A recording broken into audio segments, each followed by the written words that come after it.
Morning. हाँ जी students, अब check करें आवाज़ आ रही है? आ गई, क्या हाल है? ठीक है। फुरकान अस्सलाम वालेकुम, nice to see you. Salman आप भी अपना कैमरा ऑन कर लें। कामरान, आतिफ, आदिल, मोहित, सारे स्टूडेंट्स अपना कैमरा ऑन कर लें प्लीज़। करें जी करें, अब तो कैमराज ऑन करने हैं सारे। सलमान क्या हाल है? नाइस टू सी यू जी।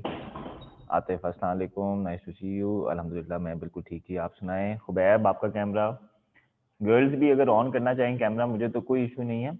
और थैंक यू जी। और बाकी स्टूडेंट्स भी, मुआज आप भी अपना कैमरा ऑन कर सकते हैं।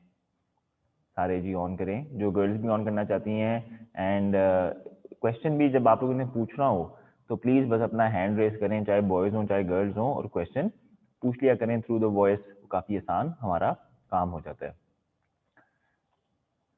तो इदरीस कैमरा तो रोज़ ही आपको कहना पड़ेगा अब, और बाकी जो भी अपना कैमरा इवन के सारे आप लोग ऑन कर सकते हैं जी। तो जी आज हम अपनी क्लास स्टार्ट करते हैं। हनान आप भी अपना कैमरा ऑन कर लें जी। आदिल आप तो अब मुझे दिखाएं कि वहाँ पे कैसा सूरज है आज। आपने दिखाया नहीं काफ़ी देर से, कल आप आई नहीं थी क्लास के अंदर।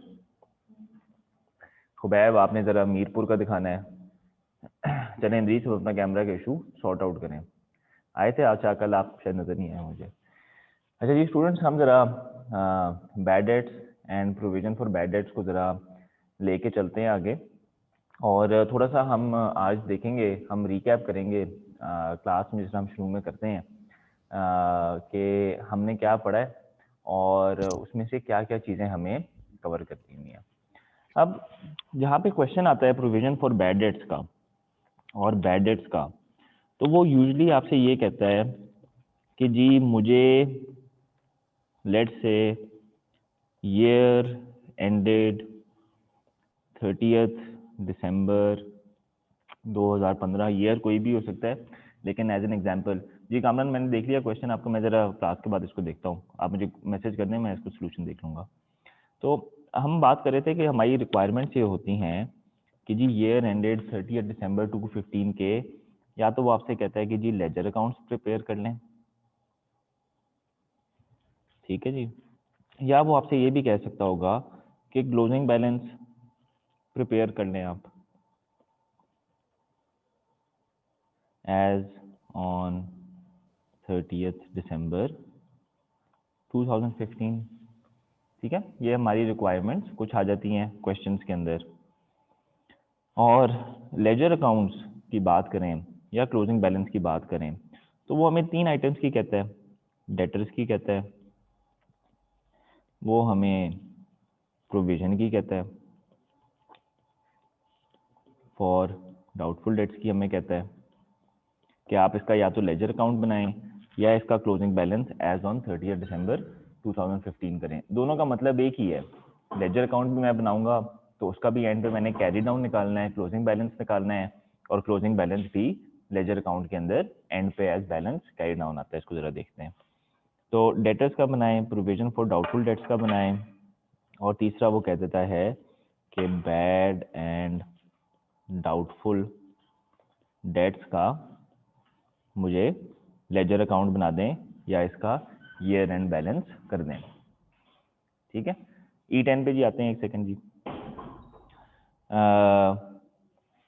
तो हमने ये शेयर किया यहाँ पे कि मेरे डेटर्स एंड प्रोविजन, ये दोनों मेरे SOFP आइटम्स हैं। इनका ओपनिंग बैलेंस भी होगा और इनका क्लोजिंग बैलेंस भी होगा। और ये जो मेरा बैड एंड डाउटफुल डेट्स है, ये मेरा एक SOCI आइटम है, और इसका ओपनिंग बैलेंस भी नहीं होगा और क्लोजिंग बैलेंस भी नहीं होगा, बल्कि इसका जो बैलेंसिंग फिगर आएगा वो मेरा ट्रांसफर होगा टू SOCI। यहाँ तक मेरे से एग्री करते हैं जी? यहाँ तक तो कोई कंफ्यूजन नहीं है कि अब रिक्वायरमेंट में वो मैं कह देता है कि जी लेजर अकाउंट बनाएं 2015 के या क्लोजिंग बैलेंस बनाएं, ठीक है जी। तो जी स्टूडेंट्स, अगर मैंने 30 दिसंबर 2015 का लेजर अकाउंट बनाना हो या मैंने बनाना हो इसका क्लोजिंग बैलेंस, तो जहां पे डेटर्स की बात है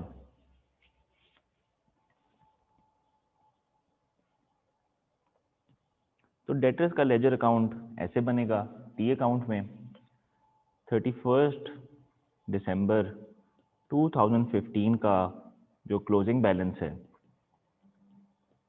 वो इधर आ जाएगा, और यहाँ पे हम स्टार्ट करेंगे हमेशा 1 जनवरी 2015 जो कि हमारा ओपनिंग बैलेंस होगा। यहाँ तक ठीक है जी। और क्वेश्चन में अगर उसने हमें दी हुई है कि जी ड्यूरिंग द ईयर कुछ हमारी ट्रांजैक्शंस हुई हैं, वो हम यहाँ पे रिकॉर्ड करेंगे। ओपनिंग बैलेंस उसने यूजुअली हमें दिया होगा कि आप ओपनिंग बैलेंस से स्टार्ट करें, फिर वो हमें ट्रांजैक्शंस देगा कि ये जी सेल्स की ट्रांजैक्शंस हुई इस साल क्वेश्चन के अंदर, ये सेल्स रिटर्न की हुई, ये बैड डेट हुए, ये कैश आया, ठीक है। और कैश के साथ आपने कभी कभी देखा कि वो ये करता था कि कैश जब रिसीव होता था वो कभी कभी आपको नेट ऑफ डिस्काउंट दे देता था कि जी ये आपका कैश रिसीव हो रहा है net of discount, net of discount allowed. लेकिन आप लोगों को ये पता है कि जो मेरा रिसीवेबल होता है उसके अंदर अगर मुझे कैश रिसीव हो रहा हो और डिस्काउंट भी मिल रहा, डिस्काउंट मैं दे रहा हूँ, ठीक है, मुझे कैश रिसीव हो रहा हो और मैं डिस्काउंट दे रहा हूँ, तो मुझे दोनों चीजें अपने रिसीवेबल अकाउंट में रिकॉर्ड करनी है। तो अगर आपका कैश आ रहा है net of discount, net of 5% discount, net of 10% discount, वो भी आपको याद रखा था कि बुक्स ऑफ प्राइम एंट्री में कि हमने वो डिस्काउंट कैलकुलेट करके यहाँ पे रिकॉर्ड करना था, ठीक है। तो डेटर्स का जो क्लोजिंग बैलेंस कैलकुलेट करने के लिए, इस क्लोजिंग बैलेंस को कैलकुलेट करने के लिए मुझे स्टार्ट करना था ओपनिंग बैलेंस से। मुझे उस क्वेश्चन की सेल्स और बाकी सारी transaction, sales return, bad debt, cash, discount allowed, और भी हो सकती हैं, कॉन्ट्रा हो सकती है, ठीक है। इस तरह की हमने कुछ ट्रांजेक्शन कल भी की थी, वो सारी मुझे लेजर्स में एंट्री करनी है और मेरा क्लोजिंग बैलेंस आ जाएगा, ठीक है जी।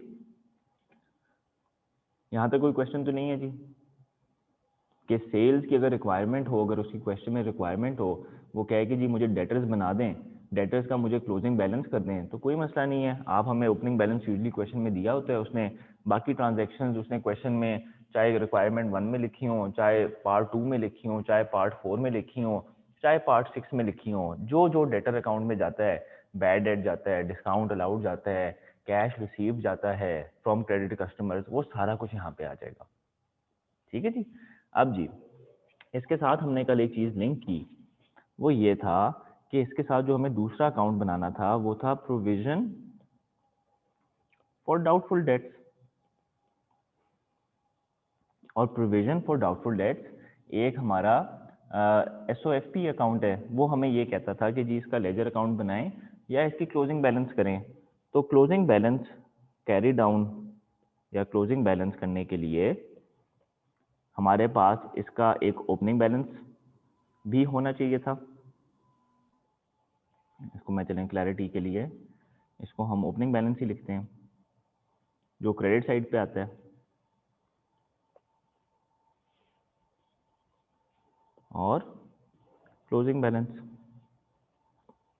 ऐसे कैलकुलेट होगा ना हमारा प्रोविजन का क्लोजिंग बैलेंस कि जी आप हमें ओपनिंग बैलेंस कुछ दें, या अगर आपने नहीं देना, एग्जामिनर अगर आपने नहीं देना, तो चलें हम आपको कैलकुलेट कर लेते हैं। अगर आपने हमें कुछ इन्फॉर्मेशन दी हुई है, वो इन्फॉर्मेशन हम देखते क्या है, लेकिन ओपनिंग बैलेंस होगा। ओपनिंग बैलेंस के बाद मैं क्लोजिंग बैलेंस की वर्किंग करूंगा, और जो उसका डिफरेंस होगा वो लेट से मेरा बैड एंड डाउटफुल में जाएगा, ठीक है जी। अब यहाँ पे जो वर्किंग आती है, हमने अपने क्वेश्चंस में देखा कि जी ये तो देखना बड़ा सिंपल है, इसमें तो कोई मसला नहीं है, ये लेजर अकाउंट में तो 3 आइटम्स हैं, लेकिन यहाँ पे जो वर्किंग आती है वो वर्किंग ये होती है कि उसने 99% of the time closing balance आपको नहीं दिया होता प्रोविजंस का, वो आपसे कहता है इसको कैलकुलेट करें। और इसी तरह कभी कभार होता है कि उसने आपको ओपनिंग बैलेंस नहीं दिया होता क्वेश्चन के अंदर ना, कुछ क्वेश्चन मैं आपको भी जरा रिकैप करके दिखाऊंगा, उसने ओपनिंग बैलेंस ही नहीं दिया होता। देखें जी, कोई क्वेश्चन याद है, कोई संडे वाला क्वेश्चन, कोई सैटरडे वाला क्वेश्चन जिसमें उसने ओपनिंग बैलेंस नहीं दिया हुआ था हमें। तो जब उसने हमें ओपनिंग बैलेंस नहीं दिया होता, हम कहते हैं चलें ठीक है जी, कोई मसला नहीं, आपने हमें ओपनिंग बैलेंस नहीं दिया हुआ, लेकिन opening balance, opening provision calculate करने के लिए उसने हमें कुछ ना कुछ इंफॉर्मेशन दी होती है।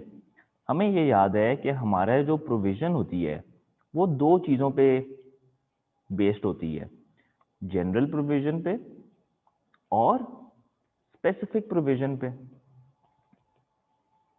ठीक है जी।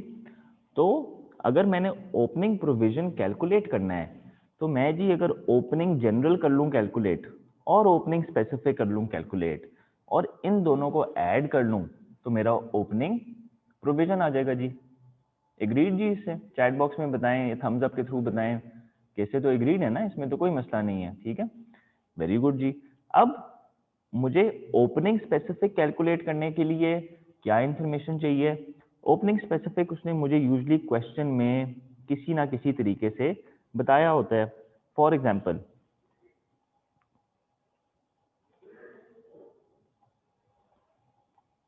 अगर आप ये देखते हैं क्वेश्चन नंबर E8, ठीक है, E8 के अंदर वो कहता है कि जी स्टूडेंट्स आप लोग 30 जून 2017 का प्रोविजन फॉर डाउटफुल डेट्स मुझे अकाउंट बना के दें। आप कहते हैं जी ठीक है हम बना लेते हैं, हम इसका क्लोजिंग बैलेंस कैलकुलेट करते हैं, लेकिन हमने स्टार्ट करना है ओपनिंग बैलेंस से।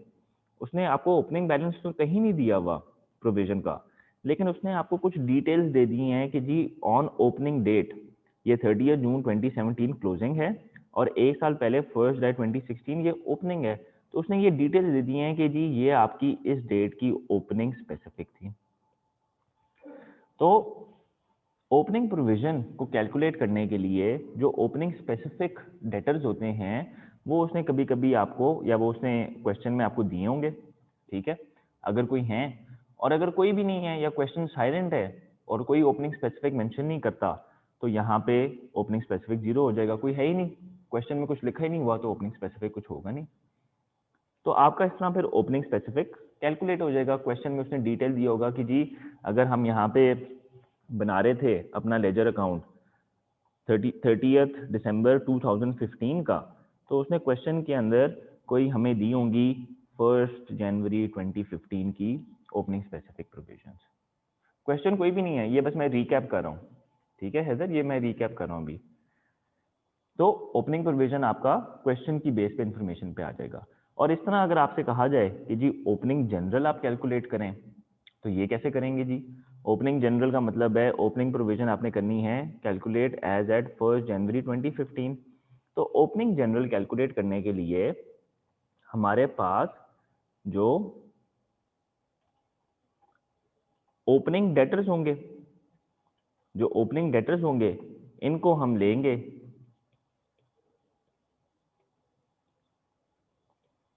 इसमें से हम ओपनिंग स्पेसिफिक प्रोविजन माइनस करेंगे और जो अमाउंट आएगी उसको हम मल्टीप्लाई कर लेंगे जनरल प्रोविजन के रेट के साथ जो 5% हो सकता है।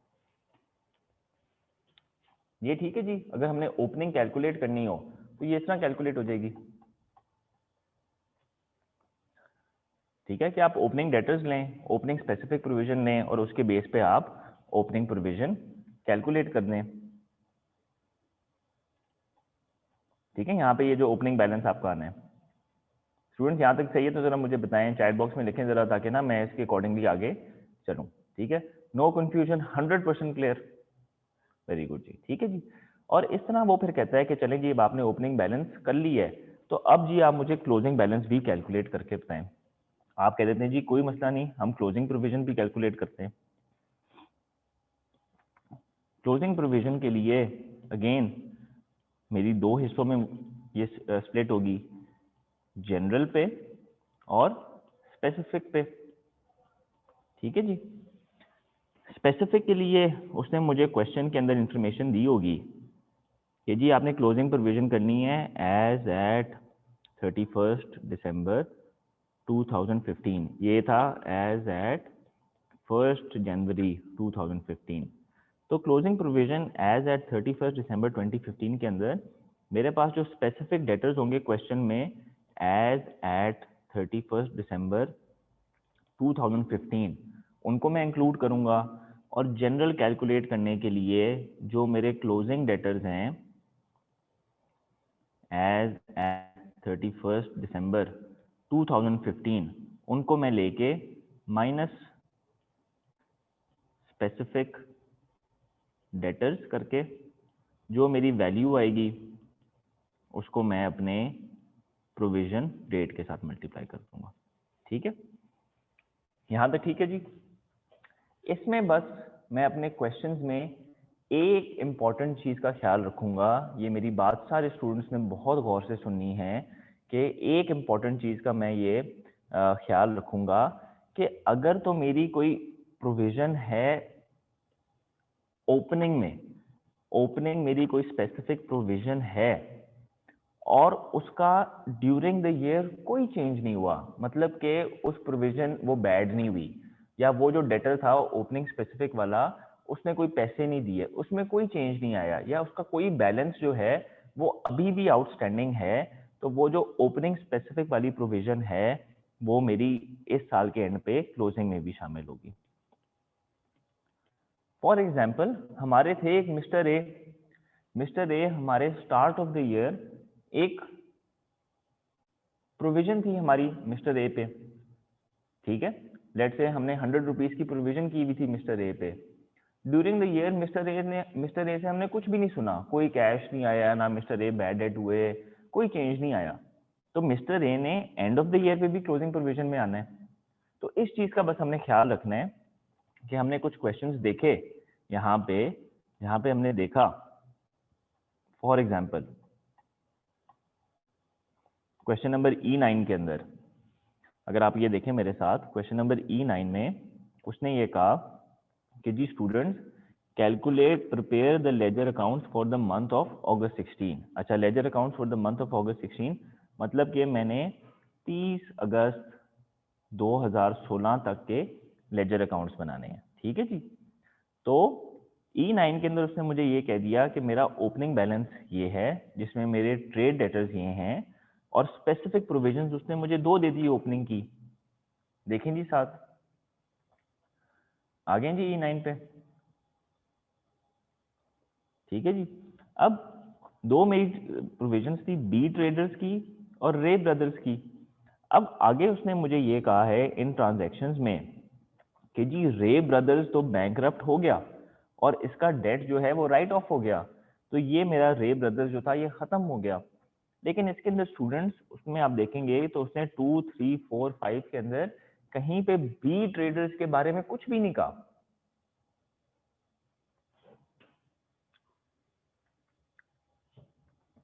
उसने एक ओपनिंग स्पेसिफिक प्रोविजन क्रिएट की थी बी ट्रेडर्स की, उसने during the year B traders के बारे में कुछ भी नहीं कहा। तो बी ट्रेडर्स आपकी ओपनिंग प्रोविजन में भी इंक्लूडेड था, ड्यूरिंग द ईयर वो बैंकरप्ट नहीं हुआ, उसे कैश नहीं आया, तो उसने एज इट इज जो है क्लोजिंग प्रोविजन में भी आ जाना है। ये समझ रहे हैं जी? हैंड्स अप या डाउन कि मैं ये क्या बात कर रहा हूँ, चैट बॉक्स में बताएं कि जब हमने क्लोजिंग प्रोविजन कैलकुलेट करनी है तो उसके अंदर हम जरूर डेटर्स को ईयर एंड पे भी लेंगे, हम एंड वाले क्लोजिंग न्यू स्पेसिफिक डेटर्स को भी लेंगे। लेकिन अगर कोई ओपनिंग डेटर है, मेरी बात जी प्लीज सुने जी सारे जरा गौर से, कि मेरी कोई अगर ओपनिंग डेटर है जिसमें मैंने स्पेसिफिक प्रोविजन की हुई थी, जिस तरह कामरान मैंने बी ट्रेडर्स के अंदर स्टार्ट ऑफ द ईयर एक प्रोविजन क्रिएट की हुई थी। अब ये जो प्रोविजन है मेरी बी ट्रेडर्स की ओपनिंग प्रोविजन 8 मिलियन की, इसको अगर आप देखें आगे क्वेश्चन में, इसमें तो कोई चेंज नहीं आया, बी ट्रेडर्स ने कोई पैसे नहीं दिए, बी ट्रेडर्स बैड नहीं हुआ, कोई चेंज ही नहीं इसके अंदर आया, तो ये 8 मिलियन एज इट इज मेरा क्लोजिंग में भी आ जाएगा। ठीक है, आप ये देख सकते हैं कि रे ब्रदर्स की भी प्रोविजन थी यहाँ पे मेरे पास 6 मिलियन की, लेकिन ट्रांजैक्शन 4 में कामरान वो कहता है कि रे ब्रदर्स वाज डिक्लेयर्ड बैंकरप्ट, तो वो तो रे ब्रदर्स तो खत्म हो गया, तो इसलिए रे ब्रदर्स मेरी क्लोजिंग में नहीं आएगा। लेकिन बी ट्रेडर्स जो है, जो कि मेरी एक ओपनिंग बैलेंस है, मेरी एक ओपनिंग स्पेसिफिक प्रोविजन थी, ये ओपनिंग जो था इसमें इस प्रोविजन में कोई चेंज ही नहीं आया। इस बी ट्रेडर्स का जो मैंने provision start of the month किया था वही एज इट इज मैं at the end of the month भी उसको इंक्लूड कर दूंगा। ठीक है जी।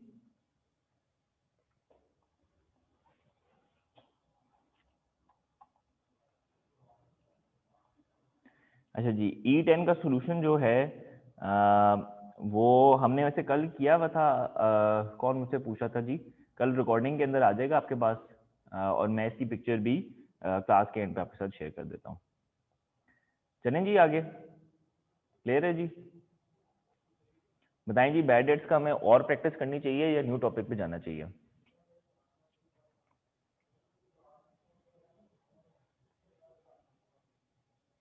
क्या कहते हैं जी, चैट बॉक्स में बताएं।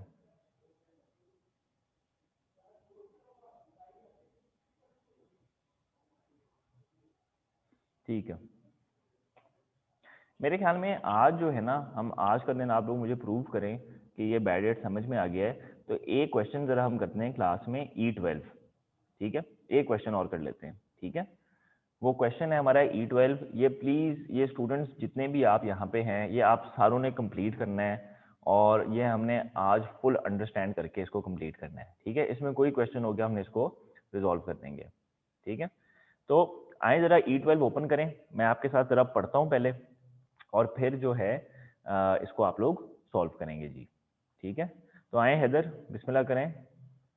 हैदर, सालेहा, लाइबा, युमना, ठीक है जी, फुरकान, वेरी गुड जी। अच्छा जी, E12 पढ़ते हैं। अच्छा जी, E12 ये कहता है, करूँ जी स्टार्ट? ठीक है जी, E12 ये कहता है कि MSH एंड को maintains specific provision for doubtful debts on basis of individual assessment of major customers, on basis of individual assessment of major customers। अच्छा, individual assessment of major customers, individual assessment जो होगी इसका मतलब है कि वो specific भी करता है। ठीक है जी, and also maintains general provision at 6% of year end balance। तो ये जी मेरा जनरल प्रोविजन का रेट आ गया 6% का। ठीक है जी, और ये कहता है कि following figures are as on 1 जुलाई 2017। ठीक है, जरा मैं एक सेकंड, सबसे पहले मैं कोशिश ये करता हूँ कि एक दो लाइनें पढ़ के, but I usually do is कि मैं रिक्वायरमेंट जरा जल्दी देख लूँ। तो रिक्वायरमेंट में वो ये कहता है कि prepare the following ledgers for year ended 30th June 2018। तो मैंने ट्रेड डेटर्स के 30th जून 2018 के लेजर अकाउंट्स बनाने हैं, यानी कि मैंने trade debtors, bad and doubtful dates, और इसके अंदर हम सी भी वैसे ऐड कर लेते हैं अपने लिए कि प्रोविजन फॉर डाउटफुल डेट्स, क्योंकि वो हमें वैसे प्रिपेयर करना ही होगा वर्किंग में ना, तो आप सी भी इसमें ऐड कर दें, प्रोविजन फॉर डाउटफुल डेट्स। क्योंकि स्टूडेंट्स देखें, जो बैड एंड डाउटफुल डेट्स है का जो अकाउंट है, ये जरा एक से मेरी बात गौर से सुने, कि जो बैड एंड डाउटफुल डेट्स का जो अकाउंट है, जो कि एसओसीआई अकाउंट है, उसमें प्रोविजन की जो चेंज है, जो प्रोविजन की चेंज की वैल्यू तो आनी ही आनी है। उसकी प्रोविजन, जब आपकी प्रोविजन चेंज होगी, आपकी जो प्रोविजन लेट से ओपनिंग बैलेंस 100 था, क्लोजिंग बैलेंस 120 था, तो ये जो 20 का वैल्यू है, ये इसने बैड एंड डाउटफुल में तो आना ही आना है। प्रोविजन जब चेंज होगी उसने बैड एंड डाउटफुल में आना ही आना है। तो अगर मुझे वो कहता है कि जी bad and doubtful debts account आप बनाएं, तो मैं complete bad and doubtful debts without provision की चेंज पे नहीं बना सकता। ये बात समझें जी, कि मेरे बैड एंड डाउटफुल डेट्स के अंदर मेरी प्रोविजन तो आनी ही आनी है। तो अगर तो उसने मुझे रिक्वायरमेंट में नहीं भी कहा होता तो मुझे प्रिपेयर तो करना ही पड़ता, क्योंकि मेरा वो जो चेंज हो रहा है। ठीक है जी, गुड जी, ठीक है। अच्छा जी, हम जी अब हमने ये कहा कि जी हमने ये बनाना है following ledgers for 30th June 2018। ठीक है जी, तो हम ये पढ़ते हैं, तो वो कहता है कि जी फॉलोइंग आर बैलेंसेज ऑन 1 जुलाई 2017। तो ये जी हमने 30th जून 2018 का बनाना है, और ये 1 जुलाई 2017 के क्या हुए जी हमारे, ये हमारे ओपनिंग बैलेंसेस हो गए जो हमारे लेजर अकाउंट्स के स्टार्ट में आएंगे। ठीक है जी, फिर वो आगे कहता है कि credit sales and credit sale return for the year were these amounts. ठीक है, ये हमें पता है कि ये हमारे रिसीवेबल अकाउंट से रिलेट करती हैं, ये प्रोविजन से रिलेट नहीं करती, बैड डेट से रिलेट नहीं करती, ये रिसीवेबल अकाउंट से रिलेट करती हैं। ठीक है जी। फिर वो ये कहता है कि details of provision for doubtful debts as on 1 जुलाई 2017। तो 1 जुलाई 2017 यानी कि उसने आपको ओपनिंग बैलेंसेस का ब्रेक डाउन दे दिया जी। ठीक है जी, देखते हैं ब्रेक डाउन क्या है। आर एज फॉलोज, उसने कहा कि जी एक आपकी ओपनिंग प्रोविजन में अहमद ट्रेडर था, एक बहरोज था, एक गिल था, एक तनवीर था, और ये उनकी प्रोविजन की अमाउंट्स हैं। पहले की प्रोविजन 40% ऑफ द बैलेंस 750 था। ठीक है, जो उसका बैलेंस था उसका 40% किया तो 750 आया। जो बहरोज का जो भी बैलेंस था, एक्स जो बैलेंस था उसका आपने 80% किया, वो इतना आया। और इसी तरह गिल का 100% ये तो ये उसने आपको ओपनिंग प्रोविजन का ब्रेक डाउन दे दिया।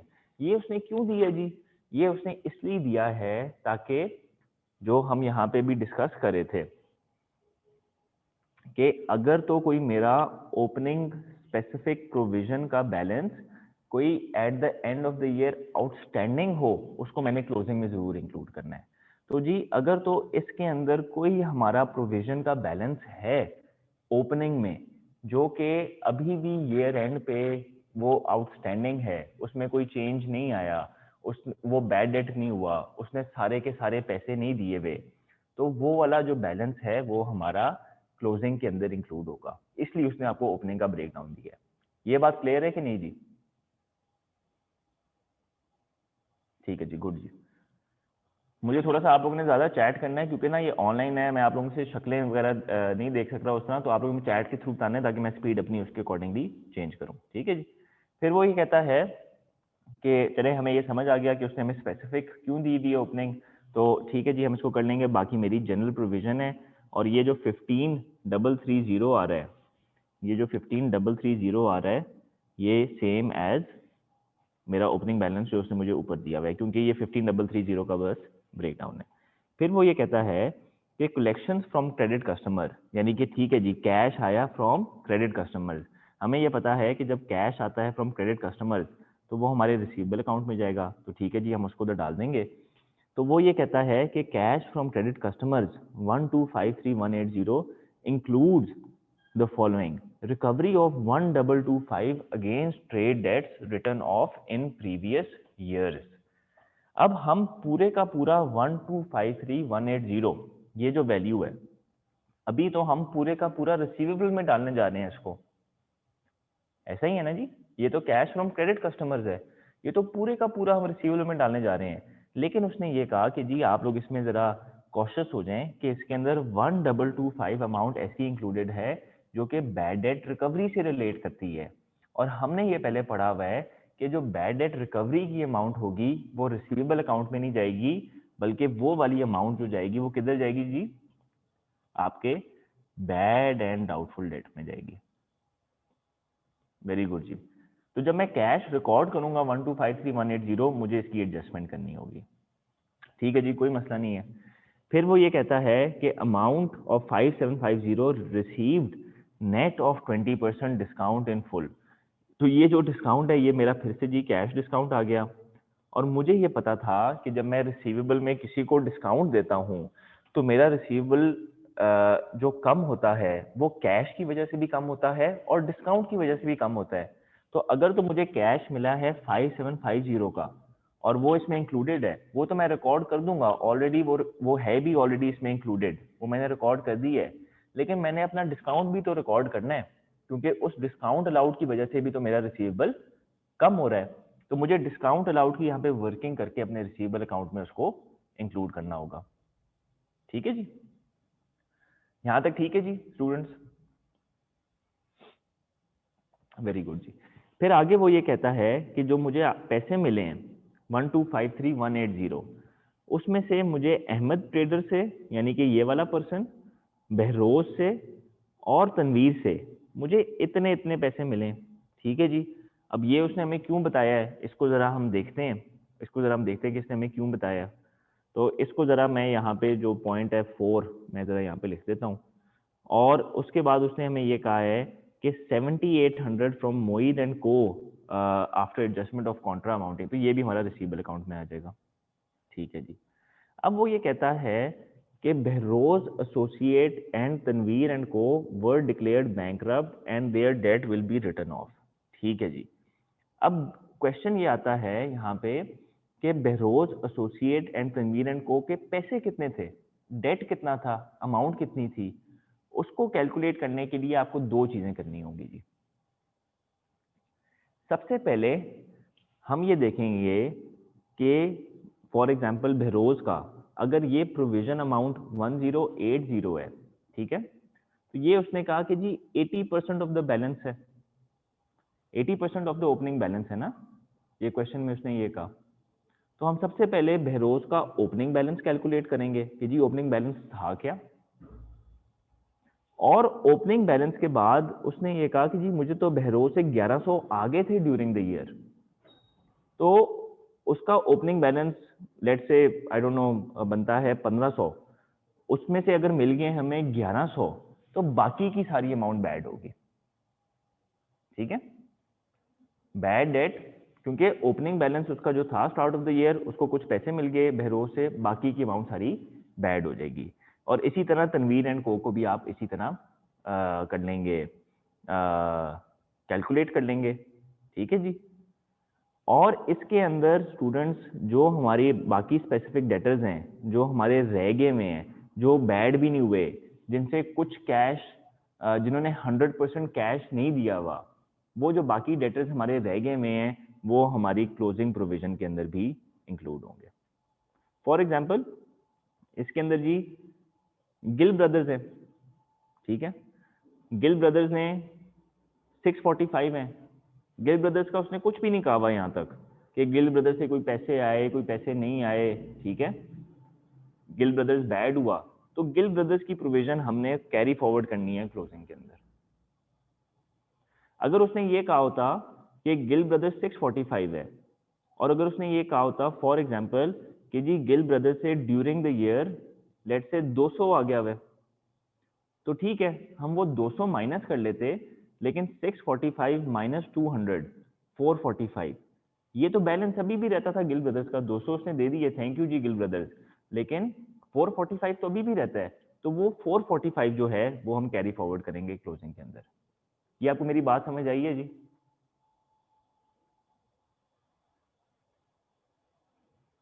ठीक है जी। तो स्टूडेंट्स यहाँ तक बस मेरा काम है, आगे आपका काम है, इसको स्टार्ट करें और 12:15 तक इसको हम कंप्लीट करते हैं, बल्कि उससे पहले कोशिश करते हैं हम कंप्लीट करते हैं। करें जी स्टार्ट इसको, क्वेश्चन को। जो क्वेश्चन है जी जी, जो क्वेश्चन है वो पूछ लें। महीर आप क्या कह रही हैं कि 200 की क्या एंट्री होगी, कौन सा जी 200? तनवीर एंड को का जी?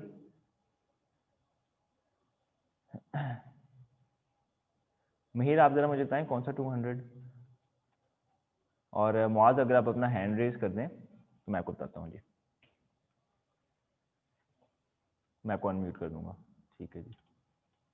महीर आप भी जरा अपना ना अगर माइक से पूछ लें, अगर पूछ सकते हैं आप जी। मुआज। अस्सलाम वालेकुम सर।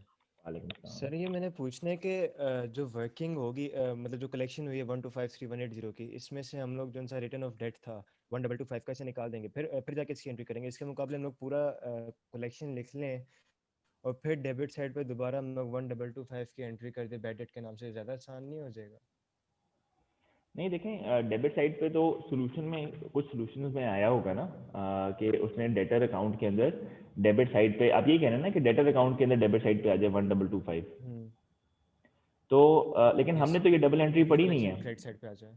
नहीं नहीं, हमने तो ये डबल एंट्री कलेक्शन पढ़ी नहीं नहीं है। पड़ी थी। हमने हमने तो ये सीधा कहा था कि कैश जो होगा, जो रिसीव होगा बैड डेट रिकवर से, उसकी एंट्री होगी debit cash credit bad and doubtful dates. हमने इतना पढ़ा है ना। बैड एंड डाउटफुल डेट्स में मैंने आपको ये शेयर किया कि बैड एंड डाउटफुल डेट के ना बड़े डिफरेंट सोल्यूशन है, लेकिन हमने तो उस पर ही चलना है जो हमने पढ़ा हुआ है। और जब हम उस पर चलेंगे ना तो आप जब क्लोजिंग बैलेंस देखेंगे आपका क्लोजिंग बैलेंस हमेशा मैच करेगा।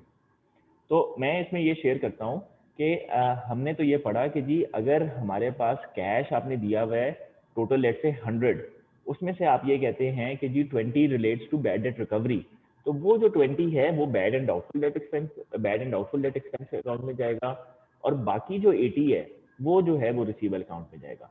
तो हमने इसको नेट ऑफ करके ही लिखना है। यानी कि सर पहले सारी वर्किंग कर लें, पहले सारी वर्किंग कर लें और एंड पे एंट्री कर दें हम लोग। जी वर्किंग तो इसके अंदर एक ही है ना कि आप ब्रैकेट्स में लिख देंगे 1253180 माइनस 1225, तो वो तो आप लेजर अकाउंट के अंदर ही दो ब्रैकेट्स बनाएंगे कैश के आगे, और उसके अंदर आप ये वर्किंग कर लेंगे। आपको इसको कोई सेपरेट वर्किंग करने की जरूरत ओके नहीं है। सर, ठीक है जी। Thank you sir. जी अच्छा महिर, अब आप कह रहे हैं कि गिल ब्रदर्स की, अच्छा कि क्या एंट्री होगी। महिर ये एंट्री नहीं होगी ना, देखें ये तो आप ये कह रहे, ये क्वेश्चन पूछ रही है ना, पूछ महिर मुझे तो बताएं आप, आपका नेम जो है ना वो दोनों साइड पे यूज होता है, तो is it boy is it girl, तो ताकि मैं सही तरह रेफर कर सकूं। सॉरी मैं ना, ठीक है क्योंकि मेल, ठीक है। अच्छा महिर, आप ये मुझे कह रहे हैं ना कि 645 जो है, मैंने बस इसमें खाली ये कहा था एज एन एग्जाम्पल मैंने खाली ये कहा था कि अगर तो गिल ब्रदर्स हमारे 645 हैं, ठीक है, और गिल ब्रदर्स हमारे ओपनिंग स्पेसिफिक प्रोविजन थे, गिल ब्रदर्स से हमारे पास कोई इन्फॉर्मेशन क्वेश्चन में नहीं है कि जी गिल ब्रदर्स ने कोई पैसे दिए, कोई पैसे नहीं दिए, गिल ब्रदर्स बैड हुआ, उसने इस तरह की कोई बात नहीं की, तो ये 645 की प्रोविजन एज इट इज आगे आ जाएगी, क्लोजिंग में भी इंक्लूड होगी, क्योंकि ये प्रोविजन पहले थी स्टार्ट ऑफ द ईयर, इसमें कोई चेंज ही नहीं है, ये ऐसे आ जाएगी। लेकिन अगर वो कहता है कि जी 645 उसकी लेट से बैलेंस था, हालांकि 645 उसका बैलेंस था, वो ये कहता है कि जी 645 में से मुझे 200 रुपया मिल गया है, ठीक है, तो जो आपको ये 200 रुपया मिलेगा प्रोविजन का, उसकी एंट्री तो क्योंकि ये प्रोविजन से रिलेटेड है वो तो होगी entry debit cash credit receivable, ठीक है, डेबिट कैश क्रेडिट रिसीवेबल। तो मैं ये कह रहा था कि अगर आपको 645 ओपनिंग बैलेंस था, 200 आपको मिल गया वह, पीछे तो अभी 445 रहता है, और ये 445 गिल का अभी भी डाउटफुल है, तो इसने इंक्लूड होना है क्लोजिंग के अंदर भी, ये 445 जो है ये क्लोजिंग के अंदर आएगा। महिर आपका क्वेश्चन क्लियर हुआ जी? ठीक है जी, चलें जी स्टूडेंट्स प्लीज़ ये करें, और सॉल्यूशन जो भी होगा, चाहे आप पिछले वाले क्वेश्चंस करें चाहे ये वाला क्वेश्चन करें, इसके अंदर सॉल्यूशन पीछे अगर आप लाइन बाय लाइन कंपेयर करेंगे डिफरेंट हो सकता है, लेकिन आपकी कैरी डाउन और P&L की जो S2CI की ट्रांसफर अमाउंट है वो इंशाल्लाह सेम आएगी। कोई क्वेश्चन है आपने मुझे प्राइवेट मैसेज कर दें, या मुझे व्हाट्सएप पे कॉल भी कर सकते हैं ताकि आपका मैं इंडिविजुअल क्वेश्चन आंसर करूं, या इधर भी पूछ सकते हैं।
हनान आप कर रहे हैं स्टार्ट, आपका कैमरा ऑफ हो गया हनान। जी आतिफ पूछें क्वेश्चन, अगर मुझे प्राइवेट मैसेज कर लेना बेहतर है, चलें आप पूछ लें, ऐसे पूछ लें। सर अस्सलाम वालेकुम, आवाज़ आ रही वाले है? बिल्कुल क्लियर आ रही है जी। सर ये ड्यूरिंग द ईयर्स जो प्रोविजंस आती हैं, इनकी ड्यूरिंग, प्रोविजन की डबल एंट्री होती है ना, डेबिट बैड डेट और क्रेडिट प्रोविजन, तो उसको हम तो इकट्ठा रिकॉर्ड कर देते हैं क्लोजिंग प्रोविजन में, तो उसकी दूसरी एंट्री किधर जाएगी? बैड में नहीं जाती? नहीं देखें, हम जो प्रोविजन कैलकुलेट करते हैं ना, हम प्रोविजन ऐसे कैलकुलेट करते हैं कि हमारा अगर ये प्रोविजन का अकाउंट है ना, मैं आपको ज़रा स्क्रीन पे दिखाता हूँ, हमारा प्रोविजन का अकाउंट है ना, तो हम सबसे पहले ये करते हैं कि हम ओपनिंग बैलेंस से स्टार्ट करते हैं, Yes. थ्रू इसको कैलकुलेट करते हैं ना हम, इसमें कोई एंट्री नहीं है, इसको हम कैलकुलेट कर रहे होते हैं। आपने जनरल देखे, आपने स्पेसिफिक देखे, और आपने दोनों को ऐड करके यहाँ पे ओपनिंग बैलेंस की एक वैल्यू लिख दी, लेट्स से 100,000, ठीक है। फिर आप Yes, ये sir. करते हैं क्योंकि प्रोविजन होती है ईयर एंड पे कैलकुलेशन, ठीक है। तो फिर आप ये करते हैं कि इस साल के एंड पे जो क्लोजिंग बैलेंस होता है वो आप एक वर्किंग के थ्रू उसको कैलकुलेट करते हैं, ठीक है। आपने उसके अंदर जनरल प्रोविजन कैलकुलेट की, उस साल की एंड की जो क्लोजिंग स्पेसिफिक थी उसको कैलकुलेट किया। अगर कोई ओपनिंग स्पेसिफिक डेटर्स थे और वो भी आगे आने थे एंड पे, वो भी आपने ऐड किए। इन तीनों को ऐड करके आपने एक वैल्यू कर दी, लेट्स से 130,000 आ गई, ठीक है। Yes, sir. ये भी आपने कैलकुलेट किया ना, यहाँ पे डबल एंट्री कोई भी नहीं की आपने, कोई डबल एंट्री नहीं थी एक ना। 5% लगाया, जो प्रोविजन बनती थी डेटर अमाउंट से, आपने अगर डेटर की 20% प्रोविजन थी वो आपने सारी करके कैलकुलेट कर दी, ठीक है जी। Yes, यहाँ sir. तक डबल Yes, एंट्री sir. आती है कि जब मैंने इस 100 को इंक्रीज करना हो 130 तक, तो उसके लिए मैं डबल एंट्री पास करता हूँ, bad and doubtful date debit Yes, sir. और प्रोविजन क्रेडिट। तो ये मेरी डबल Yes. एंट्री होती है कि जो ड्यूरिंग मैंने कैलकुलेशन ये की ओपनिंग, एक मैंने कैलकुलेशन की क्लोजिंग, तो जो मुझे इंक्रीज करने के लिए जो चीज़ करनी होगी वो मैं डबल एंट्री के थ्रू करूंगा। 100 को मैंने 130 पे लेके जाना है, तो वो मैं इस डबल एंट्री के थ्रू करूंगा कि मेरी प्रोविजन आप प्लीज़ इंक्रीज करें, क्योंकि अब ये 100 की सही नहीं है, ये 130 की होनी चाहिए। उसके लिए मैं डबल एंट्री पास करूंगा। डबल एंट्री खाली वहां पे आएगी। ये जो क्लोजिंग बैलेंस है ये कैलकुलेशन के थ्रू आता है, ओपनिंग बैलेंस से कैलकुलेशन के थ्रू आता है, लेकिन अगर मैंने ओपनिंग बैलेंस को इंक्रीज करना है या डिक्रीज करना है वो मैं डबल एंट्री के थ्रू करूँगा। लेकिन सर जब हम प्रोविजन बनाते हैं एक स्पेसिफिक कोई मिस्टर ए की 40% है, उस टाइम उसको रिकॉर्ड करते हैं ना प्रोविजन अकाउंट में। देखिए ना, अगर आपने एक यहाँ पे जब क्लोजिंग आप कैलकुलेट कर रहे थे उसके अंदर आपने एक न्यू प्रोविजन डाली मिस्टर ए की, ठीक है, लेट से Yes. वही थी ये तीस मतलब तीस। सिर्फ कैलकुलेशन में आएगी। ये देखे ना आपने, जब आपने क्लोजिंग अपनी प्रोविजन कैलकुलेट कर रहे थे उसमें एक मिस्टर ए की प्रोविजन आ गई 30,000 की, यस ठीक सर। है। तो वो जो 100 से 130 गया है यहाँ पे, ये 100 से पहले प्रोविजन थी 100, अब प्रोविजन होगी है 130 की ना, यस सर। क्लोजिंग प्रोविजन में आपका मिस्टर ए आ गया। अब ये तो आपकी यस सर। कैलकुलेशन बेस है, लेकिन ये जो इंक्रीज हो रहा है ना 100 से 130, ये जो इंक्रीज हो रहा है वो मेरा डबल एंट्री के थ्रू रिकॉर्ड हो रहा है। सही हो गया। तो सर जब बिजनेस स्टार्ट होता है पहला ईयर होता है उसी की सिर्फ प्रोविजंस होती हैं जो हाँ स्पेसिफिक अलग करके, जिसमें हाँ, तो वो, ओपनिंग बैलेंस नहीं होता। हाँ वो जीरो हो गया, ये जीरो। ठीक है, वो जीरो हो गया। तो मेरा, लेकिन मैं कैलकुलेट फिर भी अपना ईयर जीरो, जब मेरा ईयर स्टार्ट होगा तो ईयर वन के एंड पे मैं फिर भी कैलकुलेशन जो कर रहा हूँ क्लोजिंग की कर रहा हूँ, ठीक है। फिर क्लोजिंग भी करके फिर जो हाँ इंक्रीज करना होगा वो इसमें लिखना। हाँ, इंक्रीज मैंने जीरो से करना होगा, तो इसके अंदर जो मर्जी हो, मिस्टर ए हो मिस्टर बी हो, वो सारे का सारा मेरा इसके अंदर इंक्लूड हो जाएगा, ठीक हो गया। ठीक है। तो प्रोविजन जो है वो ईयर एंड कैलकुलेशन है, ठीक है। ईयर एंड कैलकुलेशन है based on year and debtor, और जो उनके डिफरेंसेस होंगे वो हमारे बैड एंड डाउटफुल डेट्स में जा रहे होंगे। इनके साथ डेट्स वो ईयर एंड की लगाएंगे 30 जून। जी, ये होगा लेट्स से 1 जनवरी 2014, ये होगा 31 दिसंबर 2014, और ये भी आपका ईयर एंड वाली डेट होगी 31 दिसंबर 2014। क्लियर हो।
महानूर आप कैश या बैंक दोनों लिख सकते हैं बैड डेट रिकवर्ड के लिए ना, आप दोनों में से जौन सा मर्जी लिख लें, फर्क नहीं पड़ेगा।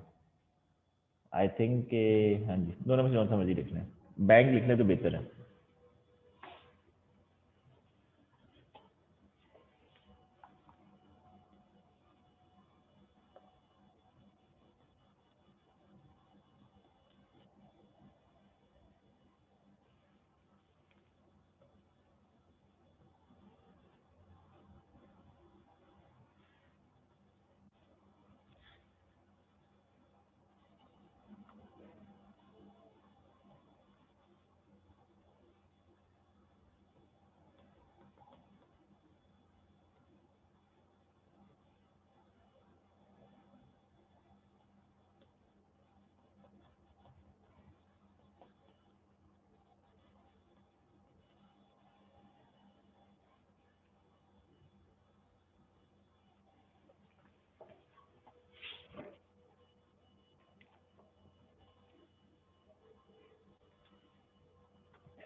हनान, इसमें जो 0.7 है वो तो एंडिंग प्रोविजन है ना आपकी, वो क्लोजिंग स्पेसिफिक डेटर्स हैं ईयर एंड पे।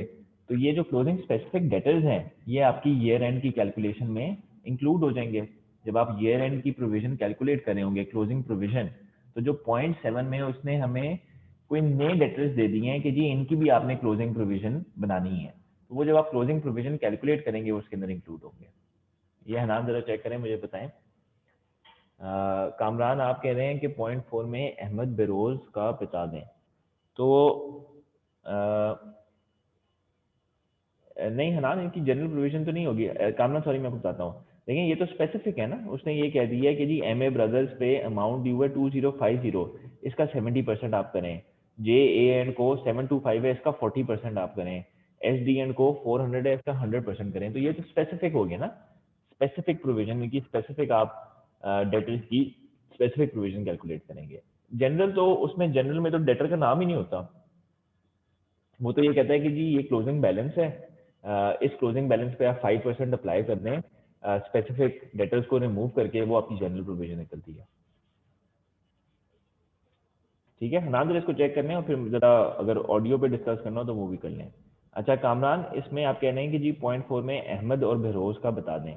ठीक है जी, तो वो ये कहता है खाली 0.4 में कि अहमद से हमें पैसे मिले 1875 और बहरोज से हमें पैसे मिले 1100। ठीक है, तो अहमद की उसने हमें अमाउंट दी हुई है, वो ये कहता है कि अहमद की प्रोविजन अमाउंट 750 है, जो कि मैंने कैलकुलेट की 40% ऑफ द बैलेंस, ऐसे वो कह रहे हैं ना। तो 40% ऑफ द बैलेंस के बाद मैंने अहमद की प्रोविजन, अगर मैंने अहमद के बैलेंस पे 40% लगाया तो मेरे पास 750 आ गया है। तो मैं इसकी रिवर्स वर्किंग करके इसका डेटर अमाउंट कैलकुलेट कर सकता हूँ जी। कामरान मुझे बताएं कि अगर x टाइम्स 40% तो क्या आएगा जी कामरान?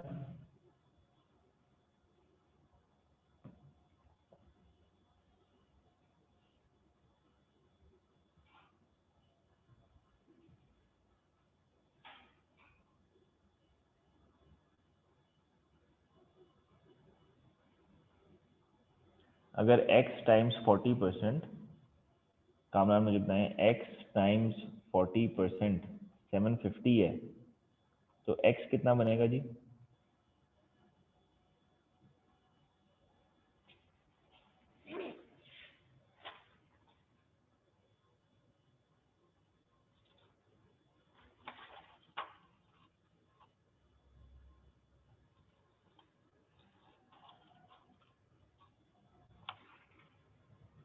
कामरान 1250 बनेगा या करें 750 डिवाइडेड बाई 04?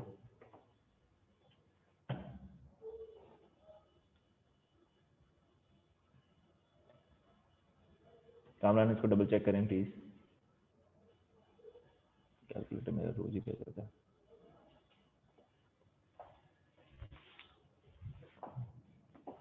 हाँ जी 1875 आ गया। ठीक है जी, तो कामरान ये अहमद का ओपनिंग बैलेंस जो था वो 1875 था, वो ये कहता है कि उसमें से उसको 1875 पूरा मिल गया, चले पूरे का पूरा मिल गया, कोई मसला नहीं है, तो उसका तो कोई क्लोजिंग बैलेंस ही नहीं था, तो इसकी तो ना कोई बैड डेट हो सकता है, ना इसकी कोई प्रोविजन बन सकती है, क्योंकि अहमद तो जीरो हो गया। अगर हम बहरोज को देखें तो बहरोज का बैलेंस जरा एक और मेरे साथ कर लें, बहरोज का बैलेंस था 1080, जो 80% ऑफ द टोटल बैलेंस था, तो ये एक्स का 80% बना 1080। तो इधर कामना मुझे बताएं एक्स कितना बना जी?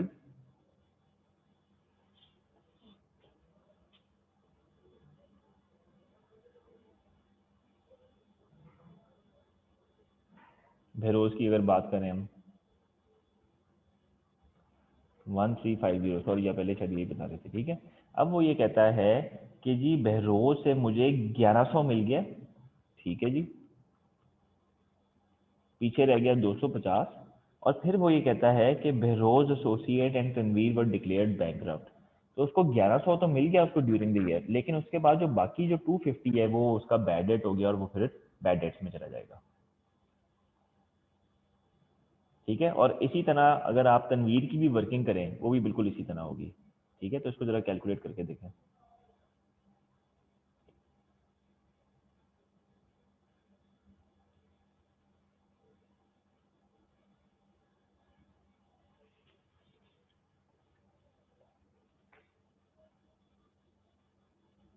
तो मेरी स्क्रीन ही शेयर नहीं हो रही थी साथ, सॉरी, ठीक है जी।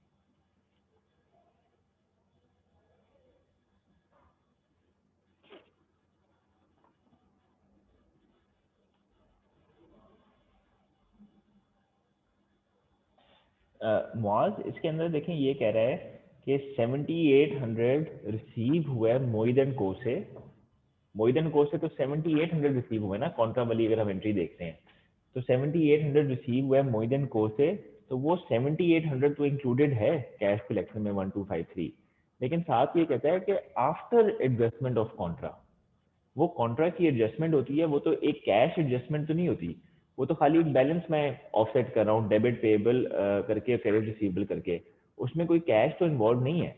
तो वो ये कहता है कि पहले उसने कॉन्ट्रा किया डेबिट पेएबल क्रेडिट रिसीवेबल, इसमें तो कोई कैश इन्वॉल्व नहीं है, वो कॉन्ट्रा था 20,000 रुपए का, और उसके बाद जो नेट पैसे बच गए वो थे 7800 जो मोहिदन को ने दे दिए,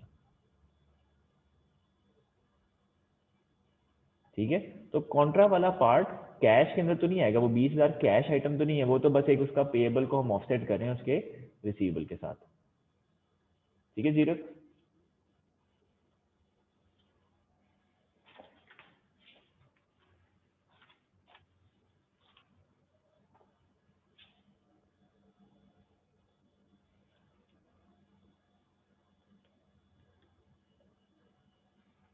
हाँ जी, अगर आप लोगों का डेटर्स का बैलेंस आना स्टार्ट हो गया तो मुझे प्राइवेट मैसेज करें जी, क्या क्या आ रहे हैं आपके ट्रेड डेटर का बैलेंस।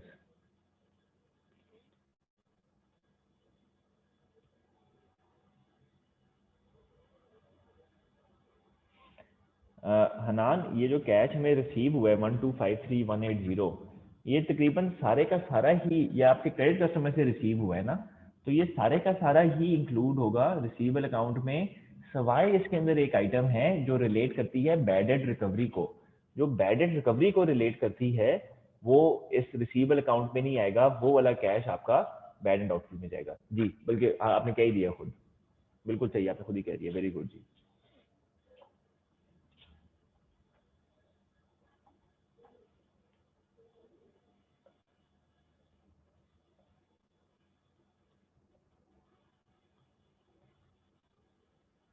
जी 3822 7.5 बिल्कुल परफेक्ट आंसर है जी।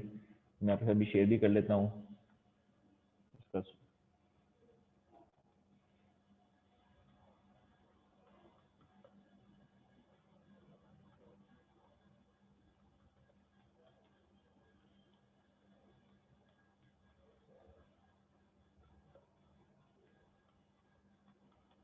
और अब आप प्रोविजन पे प्लीज स्टार्ट करते हैं स्टूडेंट्स। मैं जी एक सेकंड बस आपके साथ शेयर कर रहा हूँ।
ये जी आपके सामने ट्रेड डेटर्स का सॉल्यूशन आ गया जी।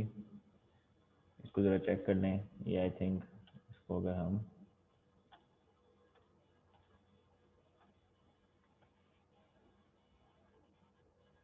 3827.5 कर दें जी। सलमान इसको ज़रा चेक करें। आपके आगे सारे स्टूडेंट्स के आगे डेटर्स का सॉल्यूशन आ गया है जी।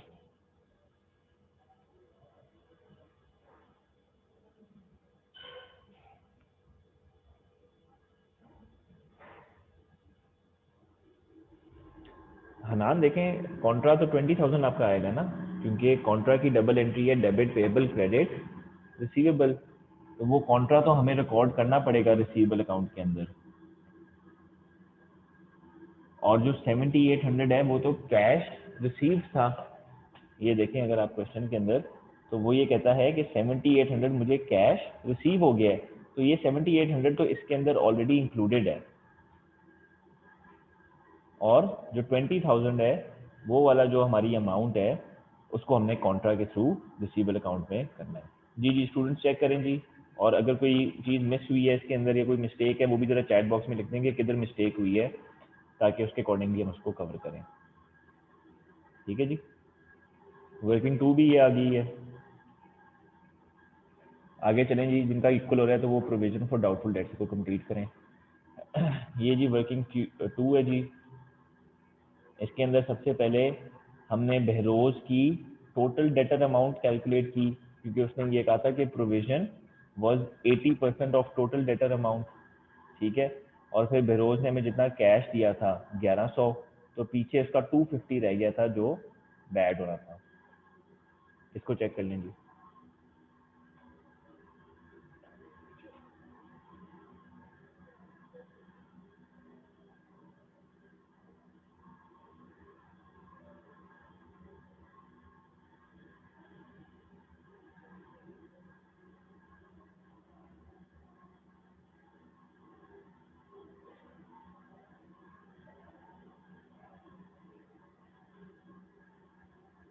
कोई क्वेश्चन जी यहाँ पे? अगर हो गया तो आगे अब आप प्रोविजन वाला करें जी। मैं आ जाऊँ महानूर, आगे कर लूँ चेंज? ये ट्रेड डेटर्स का जी ये है, अगर कोई देख रहा है।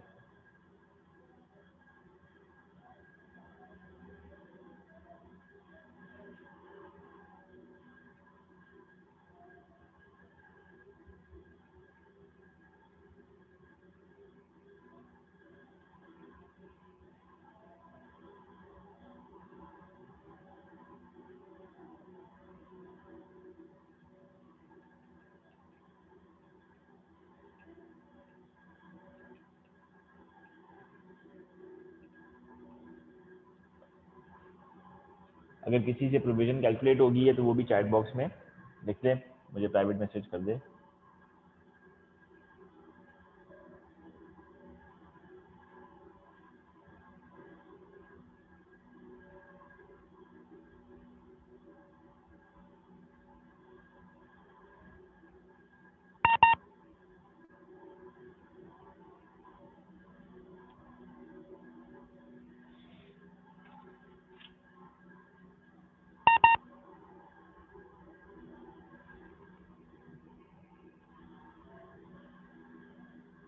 वेरी गुड जी, बड़े करेक्ट आंसर्स आ रहे हैं। आतिफ, आपको कोई क्वेश्चन है तो आपका हैंड रेज हुआ है।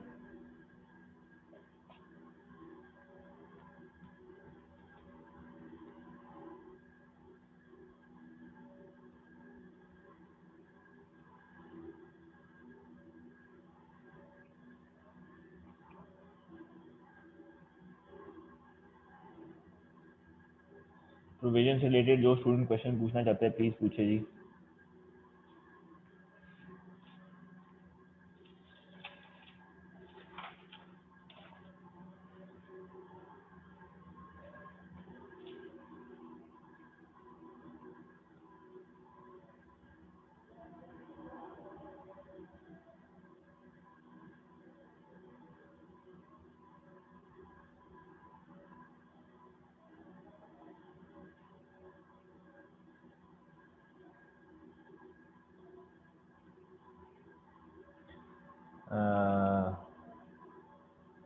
बैड एट 800 वाली वर्किंग, ये जी 800 वाली वर्किंग।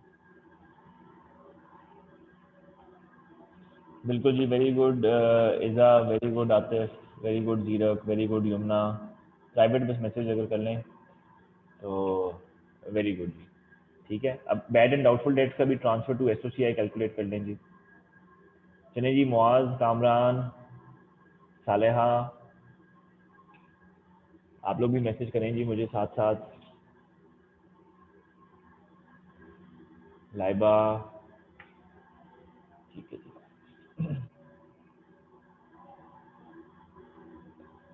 प्रोविजन की वर्किंग दिखा दें जी, बस मैं दिखा रहा हूँ, एक सेकेंड जी। सबसे पहले अगर आप ये हम देख रहे हैं कि प्रोविजन की वर्किंग के अंदर इनमें से कोई ऐसा पर्सन है जिसको हमने, ये ओपनिंग हमारी प्रोविजन थी ना, मेरी स्क्रीन आई होप शेयर हो रही है, तो इनमें से कोई ऐसा पर्सन है जिसको हमने क्लोजिंग में इंक्लूड करना है। सबसे पहले तो ये क्वेश्चन है, कोई स्पेसिफिक हमारा डेटर था at start of the year जो अभी भी at end of the year outstanding है? तो अहमद ट्रेडर जो थे जी, अहमद ट्रेडर को अगर हम कैलकुलेट करें तो अहमद ट्रेडर ने हमें 1875 रुपीज़ दे दिए। ठीक है, अहमद ट्रेडर ने हमें 1875 रुपीज़ दे दिए।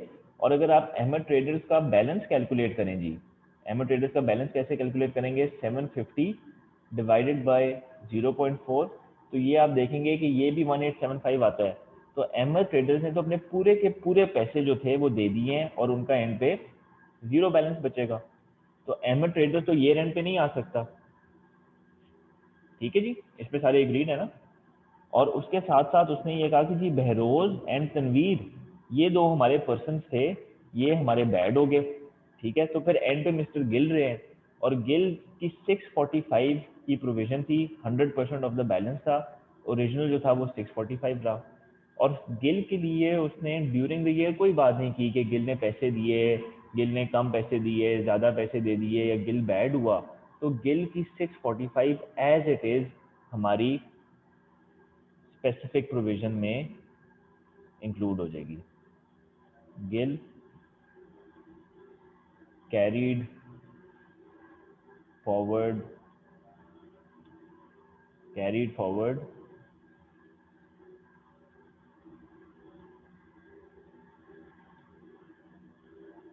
from opening 645 का। फिर जी उसने हमें एक लिस्ट दे दी है ऑफ स्पेसिफिक प्रोविजंस कि ये इनकी अमाउंट ड्यू है 2050 725 और इस पे ये प्रोविजन आपने लगानी है। तो वो उसी तरह जिस तरह हम करते रहे हैं कि जी स्पेसिफिक प्रोविजन 2050 थी, आपने आई थिंक पहले पे 70% लगाया, फिर अगले पे 725 पे 40% लगाया, आखिरी पे आपने 400 पे 100% लगाया। इसको जब आप सारे को कैलकुलेट करेंगे, ये जो भी अमाउंट आएगी ये आपकी टोटल स्पेसिफिक प्रोविजन हो जाएगी। और जब आप ट्रेड डेटर्स का अपना बैलेंस लेंगे जो कि था 382,227.5, इसमें से आपने लेस करने हैं अपने स्पेसिफिक डेटर्स